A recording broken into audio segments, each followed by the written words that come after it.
성도님들, 지난 한 주간도 안녕하셨습니까? 이제 마음을 정돈하시고 오늘 5월 23일 주일 캐피탈 커뮤니티 장로교회 주일 예배를 시작하겠습니다. 그 후에 내가 내 영을 만민에게 부어주리니 너희 자녀들이 장래일을 말할 것이요 너희 늙은이는 꿈을 꾸며 너희 젊은이는 이상을 볼 것이요 내가 이적을 하늘과 땅에 베풀리니 곧 피와 불과 연기라. 여호와의 크고 두려운 날이 이르기 전에 해가 어두워지고 달이 핏빛같이 변화하려니와 누구든지 여호와의 이름을 부르는 자는 구원을 얻으리라. 하나님은 영이시니 예배하는 자는 신령과 진정으로 예배할지니라. 아멘. 이제 찬송가 다 같이 50장을 부르시겠습니다.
기도하시겠습니다.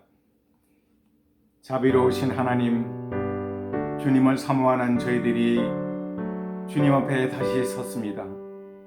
저희들이 지난 한 주간의 삶을 살면서 가졌던 세상적인 욕망들과 걱정, 근심 등을 잊어버리고 하나님의 임재 가운데서 온전한 예배를 드릴 수 있도록 저희들을 정결케 해 주시옵소서.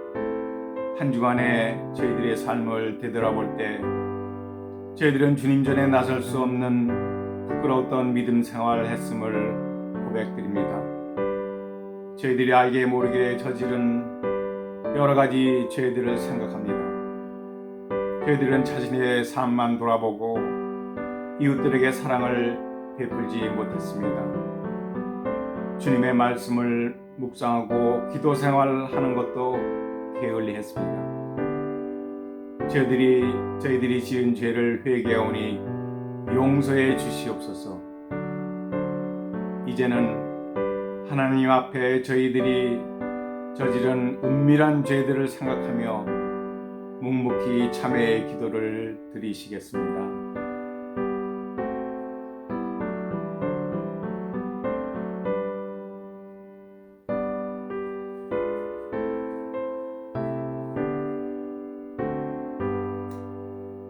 이제 다 같이 사죄 선언을 하시겠습니다.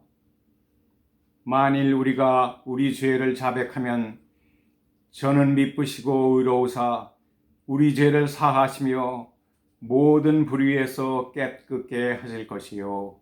아멘. 사도신경을 고백하겠습니다. 전능하사 천지를 만드신 하나님 아버지를 내가 믿사오며 그 외아들 우리 주 예수 그리스도를 믿사오니 이는 성령으로 잉태하사 동정녀 마리아에게 나시고 본디오 빌라도에게 고난을 받으사 십자가에 못 박혀 죽으시고 장사한 지 사흘 만에 죽은 자 가운데서 다시 살아나시며 하늘에 오르사 전능하신 하나님 우편에 앉아 계시다가 저리로서 산 자와 죽은 자를 심판하러 오시리라. 성령을 믿사오며 거룩한 공회와 성도가 서로 교통한 것과 죄를 사하여 주신 것과 몸이 다시 사는 것과 영원히 사는 것을 믿사옵나이다. 아멘. 이제 다 같이 찬송가 178장을 부르시겠습니다.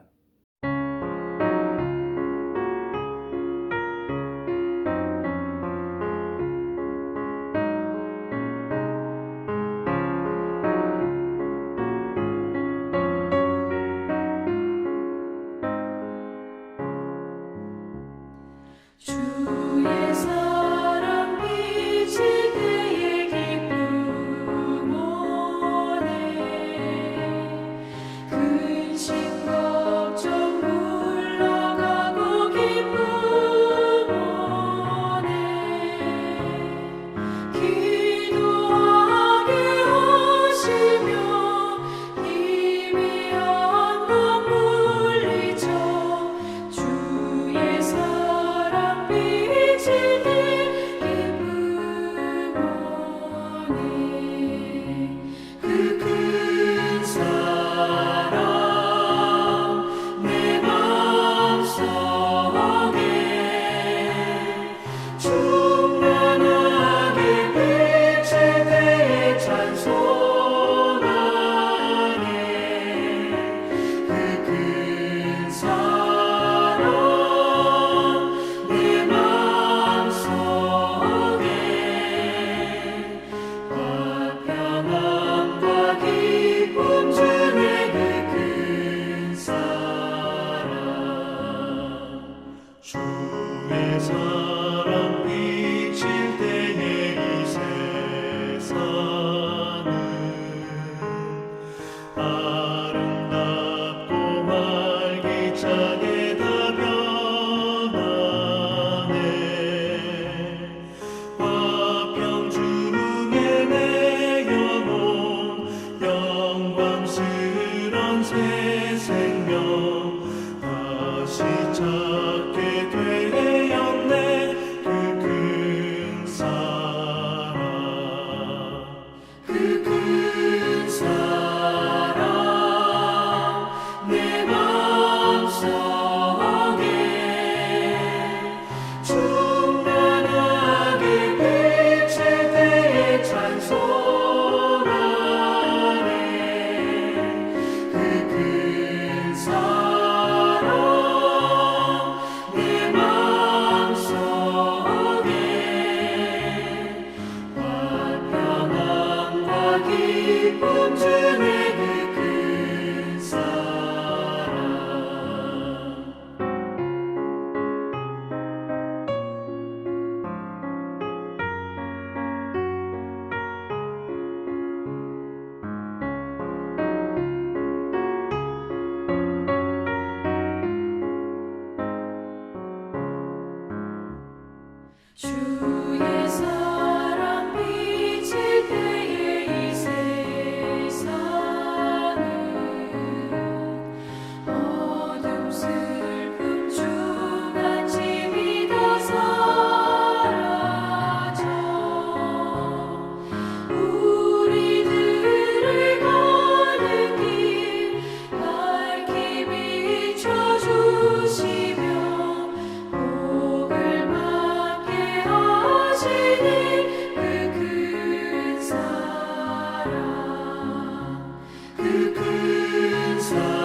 기도하시겠습니다.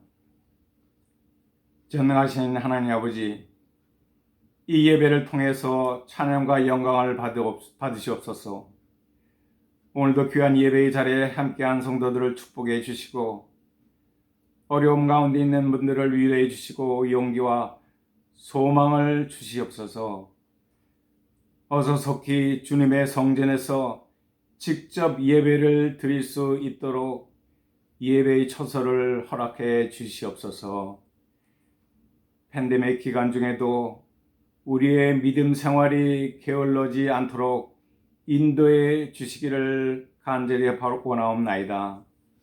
긍휼이 많으신 하나님 아버지, 육체적인 질병이나 정신적인 문제들로 고생하는 분들을 고쳐주시고 경제적으로 가정의 어려움으로 고민하는 분들에게 문제들이 해결되도록 도와주시옵소서.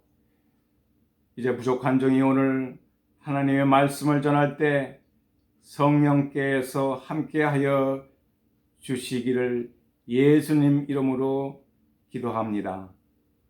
아멘. 오늘의 성경 봉독 말씀을 봉독하겠습니다. 오늘은 사도행전 2장 1절부터 4절까지의 말씀입니다. 제가 봉독해 드리겠습니다. 오순절 날이 이미 이름에 저희가 다 같이 한 곳에 모였더라. 홀린의 하늘로부터 급하고 강한 바람 같은 소리가 있어 저희 앉은 온 집에 가득하며 불의 혀같이 갈라지는 것이 저희에게 보여 각 사람 위에 임하였더니 저희가 다 성령의 충만함을 받고 성령이 말하게 하심을 따라 다른 방언으로 말하기를 시작하니라. 아멘. 하나님의 말씀입니다. 성도 여러분, 오늘 주신 말씀을 가지고 성령 강림의 역사라는 제목으로 말씀을 전할 때 하나님의 은혜가 성도님들과 이 영상 예배를 함께 드리는 모든 분들께 함께 하시기를 주님의 이름으로 축원합니다. 오늘은 성령 강림 주일입니다. 성령 강림 주일을 맞이하여 2000년 전 오순절에 마가의 다락방에 모인 사도들과 제자들이 경험한 성령 강림의 역사와 의미에 대해서 함께 은혜를 나누고자 합니다. 사도행전은 누가가 기록한 책으로서 일명 성령행전이라고 부릅니다. 왜냐하면 말 그대로 성령께서 사도들이 행한 모든 사역을 담당하도록 직접 역사하셨기 때문입니다. 예수님은 승천하시기 얼마 전 제자들에게 말씀하셨습니다. 사도행전 1장 4절 5절 말씀입니다. 예루살렘을 떠나지 말고 내게 들은 바 아버지의 약속하신 것을 기다리라. 요한은 물로 세례를 베풀었으나 너희는 몇 날이 못되어 성령으로 세례를 받으리라. 바로 하나님 아버지께서 주시기로 약속하신 성령, 그것이 오순절에 강림했습니다. 오순절은 헬라어로 펜테코스테라고 하며 영어로는 같은 단어로 펜테코스트라고 합니다. 이 말의 뜻은 50이라는 숫자를 말합니다. 유대인의 3대 절기에는 6월절, 77절, 초막절이 있습니다. 이 가운데 77절이 오순절이라고 불립니다. 왜 77절인가 하면은 6월절 다음 날부터 시작해서 7주 후, 곧 7일 곱하기 7주, 그래서 77절이라고 불렀습니다. 또한 이날은 이스라엘 백성들이 밀을 추수하여 하나님께 감사 제물을 바쳤다고 해서 맥주절이라고도 합니다.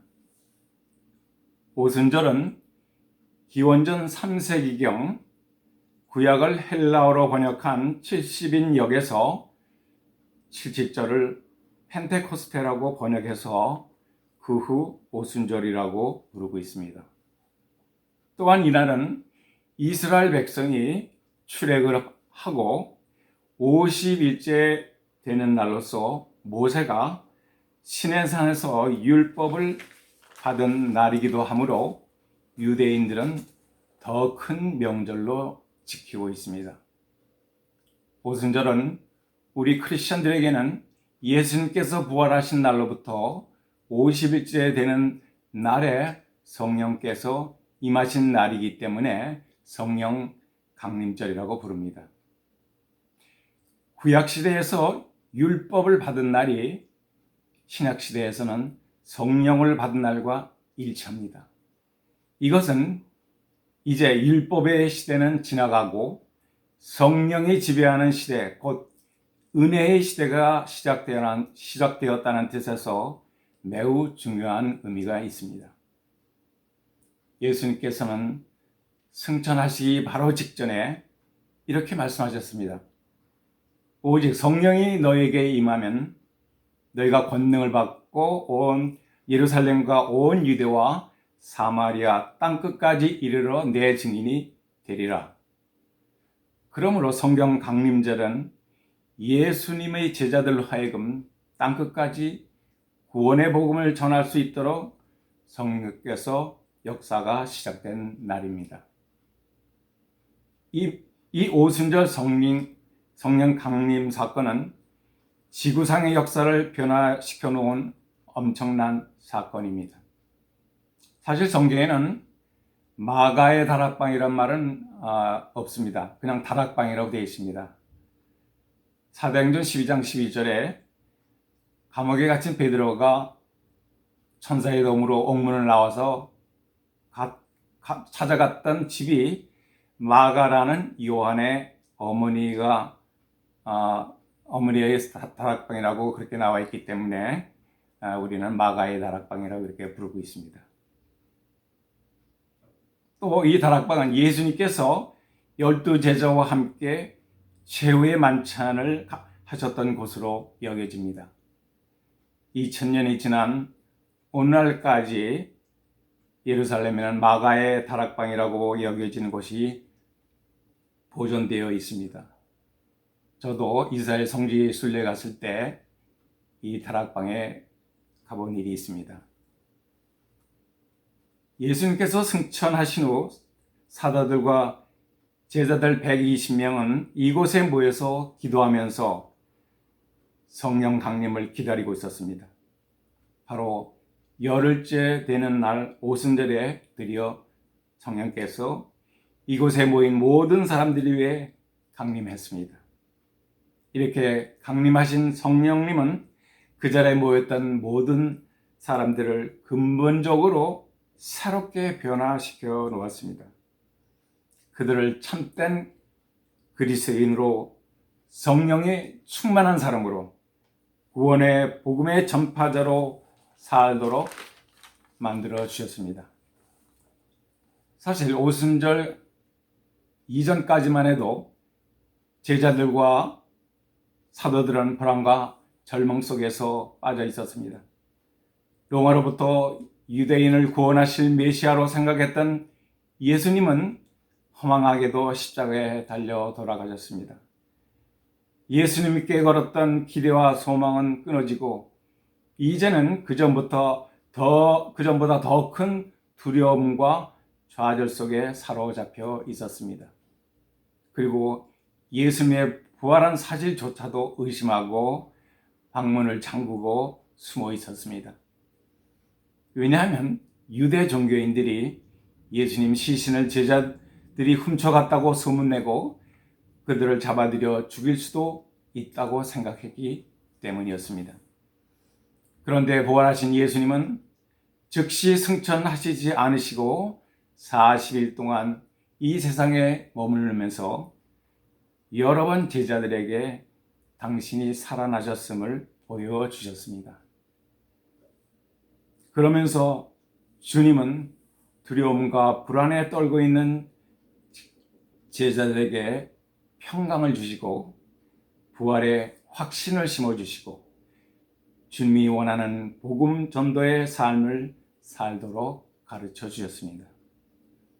예수님은 내가 세상을 떠나면 다른 보혜사를 너희에게 보내주시겠다고 말씀하셨습니다.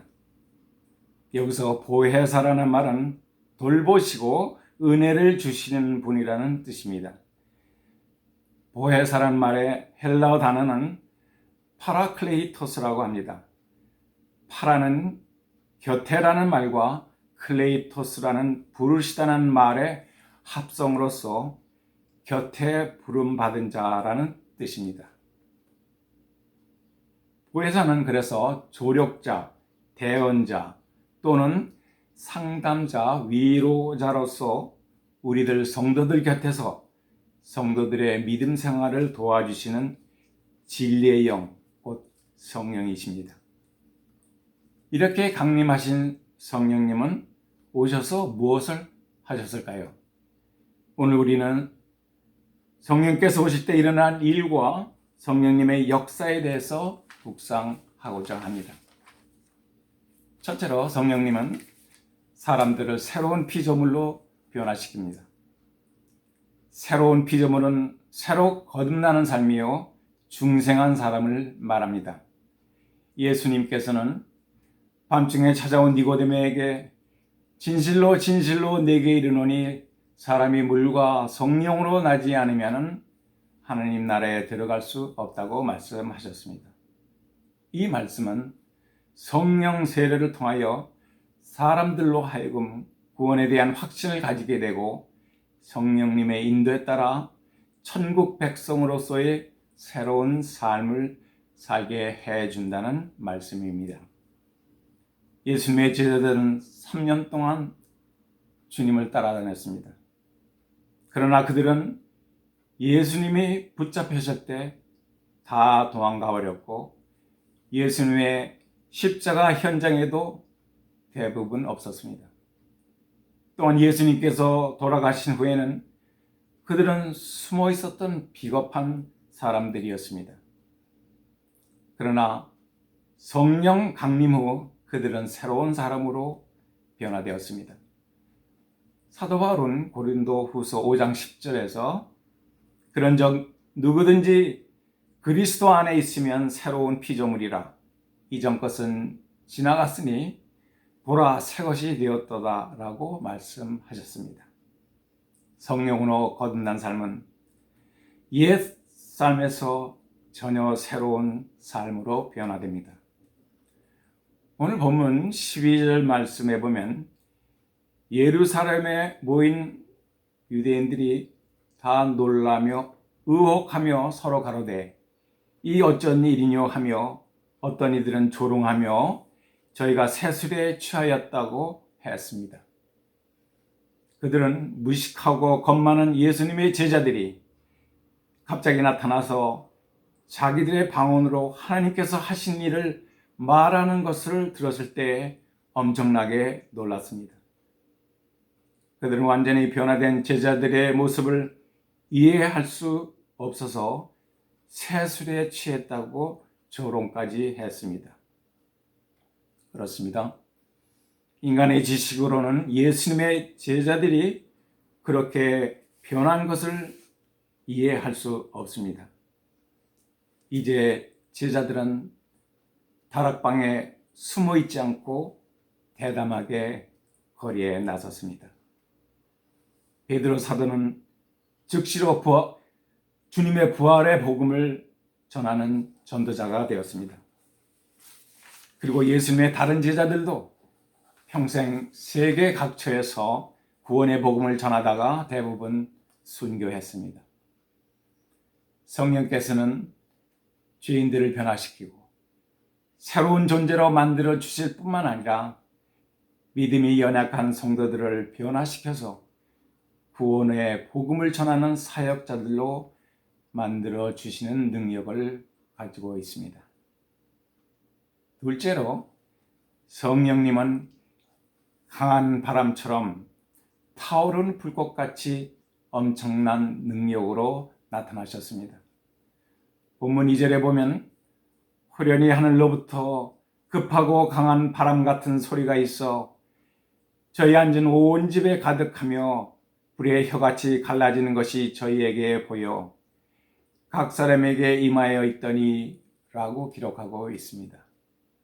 성령이 임재할 때 제일 먼저 나타난 현상으로 급하고 강한 바람 같은 소리가 들렸다고 합니다. 성령은 종종 바람 같은 것으로 비유됩니다. 또 바람처럼 어디서 왔다가 어디로 가는지 알 수 없습니다. 강한 바람은 강한 에너지를 갖고 있어서 인간을 압도하는 엄청난 능력을 발휘합니다. 성경에는 성령을 지칭하는 단어로서 히브리어로는 루하흐 또는 헬라어로는 푸뉴마라고 합니다. 이것은 바람, 호흡 또는 생기, 생명이라는 뜻입니다. 자연현상에서 태풍이나 토네이도 바람은 엄청난 에너지를 갖고 있습니다. 성령의 바람도 초자연적인 엄청난 능력을 갖고 있습니다. 육체적으로 죽은 자를 살리기도 하고 영적으로도 죽은 심령을 살리는 능력을 가지고 있습니다. 에스겔 선지자가 마른 뼈에 생기를 불어넣었을 때 마른 뼈들은 살아나서 큰 군대가 되었습니다. 이 생기라는 단어가 루하우입니다. 이 루하우가 죽었던 뼈들을 살아나게 하는 초자연적인 능력으로 나타났습니다. 또 3절에 보면 불의 혀같이 갈라지는 것이 저에게 보여 각 사람 위에 임했다고 합니다. 성령 강림은 청각적으로 강한 바람 소리도 들리고 시각적으로 불의 혀 같은 것이 보이고 감각적으로 뜨거워지는 것을 느낄 수 있는 현상으로 나타납니다. 우리가 찬송할 때나 기도할 때 성령의 불꽃으로 태워 주십시오라고 합니다. 성령의 불꽃은 인간의 부정한 것들을 정결케 하고 인간의 죄들을 태워버리고 회개의 눈물을 흘리도록 하는 능력의 역사가 있습니다. 이사야 선지자가 여호와 하나님을 대면하고 이렇게 말했습니다. 화로다 나는 망하게 되었도다. 나는 입술이 부정한 사람이라고 고백했습니다. 그때 천사 하나가 화로에서 핀 숯불을 가지고 이사야의 입에 대고 가로되 보라 이것이 내 입에 닿았으니 내 죄악이 제하여졌고 내 죄가 사하여졌다고 했습니다. 성령님은 온갖 죄들을 태워서 깨끗게 해주시고 또 회개시켜주는 놀라운 능력이 있습니다. 그리고 이 성령의 능력의 역사는 사도행전 2장, 3장, 4장으로 이어지고 사도행전 마지막 장까지 계속됩니다. 이 성령의 능력이 베드로를 위대한 설교자로 만들어 하루에 3,000명이나 되는 사람들을 회개시켰고 이 능력이 베드로와 요한에게 나타나서 성전 미문 앞에 구걸하던 안진뱅이를 일으켜 세웠습니다. 이 능력이 베드로로 하여금 요바에서 죽었던 과부 도르가를 살렸으며 이 능력이 사도 바울을 회심시키고 복음을 이방인의 세계까지 전파하도록 역사하였습니다. 또 하나의 성령의 능력은 제자들로 하여금 각기 다른 방언으로 말하게 하신 것입니다. 4절 말씀에 저희가 다 성령의 충만함을 받고 성령이 말하게 하심을 따라 다른 방언으로 말하기를 시작하느니라 라고 기록하고 있습니다. 개역개정 성경에는 다른 방언이라는 단어 대신 다른 언어라고 표현했습니다. 여기서 말하는 방언은 고린도전서 14장에 나오는 방언과 의미가 좀 다릅니다. 세계 각처에 흩어졌던 디아스포라 유대인들은 오순절을 지키기 위해서 예루살렘으로 많이 모여들었습니다. 성령 강림 후 제자들이 하신 일들을 말했을 때 그들은 자기들의 언어로 들을 수 있어서 그 내용을 잘 이해할 수 있었다는 말씀입니다. 하나님께서는 일찍이 바벨탑 사건으로 사람들의 언어를 혼잡시키고 뿔뿔이 사람들을 흩어지게 만드셨습니다. 그런데 이제 성령 강림을 통해서 이 언어의 장벽이 무너지고 복음을 자기 나라의 언어로 듣게 되었습니다. 이것은 복음이 유대인들뿐만 아니라 전 세계 이방인에까지 전파될 것을 미리 예표하고 있는 것입니다. 셋째로 성령께서는 최초로 세상에 교회를 세우도록 하셨습니다. 왜 교회를 세웠습니까? 교회라는 믿음의 공동체를 통해서 구원의 복음을 땅끝까지 전파하기 위해서입니다. 마태복음 28장 19절에서 예수님은 제자들에게 말씀하셨습니다.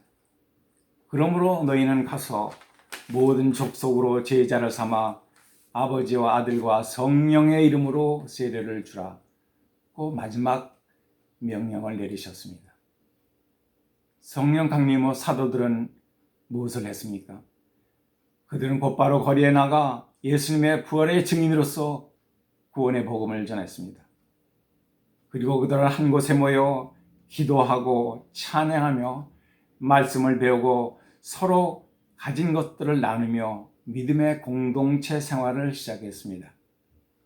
41절 말씀에 저희가 사도들의 가르침을 받아 서로 교제하며 떡을 떼며 기도하기를 전혀 힘쓰니라 라고 했습니다.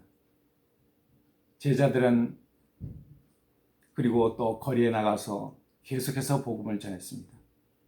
이로 인해서 최초로 예루살렘 교회가 만들어졌고 이후 안디옥 교회를 유시하여 많은 교회들이 곳곳에 세워지는 놀라운 역사가 계속되었습니다.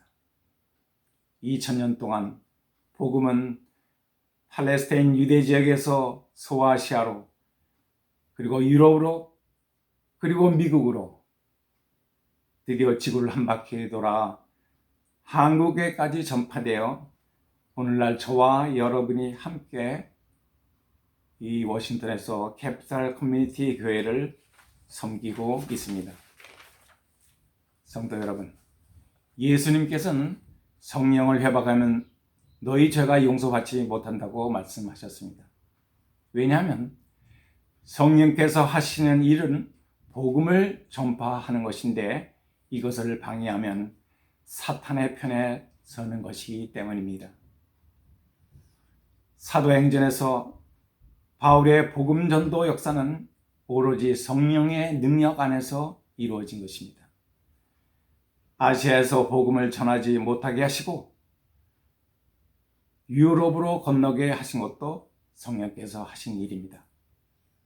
그리고 바울은 복음 전파에 방해를 놓는 모든 사탄의 세력도 굴하지 않고 성령의 도우심으로 로마 제국 땅끝까지 복음을 전하는 위대한 전도자가 되었습니다. 사도 바울 이후 교회 역사에서 가장 위대한 복음 전도자의 한 사람으로서 18세기 영국의 조지 위트필드 목사님을 들 수 있습니다. 18세기의 영국의 조지 위트필드 목사는 젊은 시절부터 크리스찬으로 살았지만 구원의 확신도 없이 나쁜 일도 많이 했다고 합니다. 그러던 차에 그가 20세 때에 찰스 웨슬리 목사님이 보내주신 책을 읽고 참된 크리스천은 성령으로 거듭나야 한다는 진리를 깨달았습니다. 그리고 그는 성령님의 역사로 극적으로 회심하게 되었습니다. 목사님은 22세부터 56세까지 34년 동안 복음의 전도자의 삶을 살았습니다. 윗필드 목사님은 열정적인 설교자요, 눈물의 설교자였습니다. 매번 그가 설교를 할 때는 눈물로서 끝났고, 또 성령님의 역사가 설교 집회 때마다 강림하여 수많은 사람들이 회심하는 역사가 이루어졌습니다. 그는 잃어버린 한 영혼을 찾으시는 하나님 아버지의 마음을 가지고 쉬지 않고 복음을 전했습니다. 미국 선교를 위해서 두세 달씩 걸리는 대서양을 무려 13번씩 왕복하면서 7번이나 미국 선교 여행을 했습니다. 또한 영국 전역과 웨일스, 스코틀랜드, 아일랜드 전역을 여러 차례 돌면서 순회 선교를 했습니다. 그는 34년 동안 1만 8천 번의 설교를 했습니다.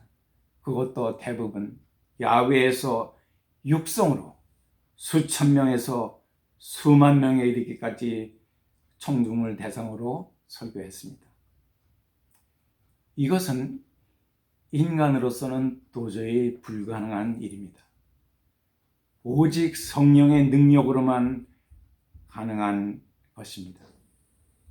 1770년 9월 29일 그날도 위트필드 목사님은 늦게까지 야외 설교를 마치고 돌아와 밤새 심한 천식으로 잠을 이루지 못했습니다. 걱정하는 친구가 옆에서 앞으로 설교를 좀 쉬라고 충고했습니다. 그는 그에게 이렇게 대답했습니다. 나는 녹수로 없어지기보다는 닳아서 없어지겠네. 그리고 그날 밤 윗필드 목사님은 하나님 품으로 돌아가셨습니다. 그러나 그의 설교는 계속 남아서 18세기 영국과 미국의 대각성 부운동에 불을 지폈으며 세계 선교에도 크게 이바지했습니다. 사랑하는 성도 여러분, 저희 교회의 표어가 무엇인지 아시지요? 그렇습니다. 사도행전 교회의 역사를 이루어가는 공동체입니다. 사도행전 교회의 역사를 이루시는 분은 성령님이십니다. 이번 성령 강림절을 통해서 저희 교회의 사명을 다시 한번 확인하고자 합니다. 성령님이 주시는 능력을 가지고 주님이 원하시는 교회를 세워야 하는 것이 저희가 해야 할 일입니다. 얼마 안 있으면 이제 대면 예배를 드리게 됩니다. 그때 초대교회처럼 모이기를 힘쓰고 기도하며 찬양하며 성도 간의 친교와 교제를 통해서 사랑과 기쁨을 주고받는 교회가 되기를 원합니다. 그리고 더 나아가서 우리 집에 예수님을 영접하지 못한 분들께 복음을 전하고 또한 세계 각처에서 일하시는 선교사님들과 현지 교회들을 위해 기도하고 도움을 주는 사역을 계속하시기 바랍니다. 그래서 성령 충만하고 은혜 충만한 교회가 되어 주님으로부터 칭찬받는 저와 여러분들이 되기를 간절히 축원합니다. 아멘. 기도하겠습니다. 전능하신 하나님 아버지, 오늘 2000년 전 예루살렘에서 일어났던 오순절 성령 강림 사건을 생각하며 하나님의 말씀을 전했습니다. 이 성령님의 능력을 오늘날도 저희들은 변함없이 믿고 있습니다. 저희들도 성령님의 임재로 새로운 피조물로 변화되기 원합니다. 또한 성령님의 능력을 힘입어 구원의 복음을 전하기를 원합니다.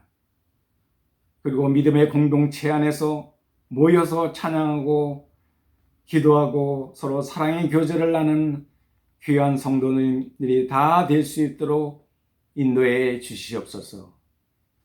예수님 이름으로 간절히 기도드렸사옵나이다. 아멘.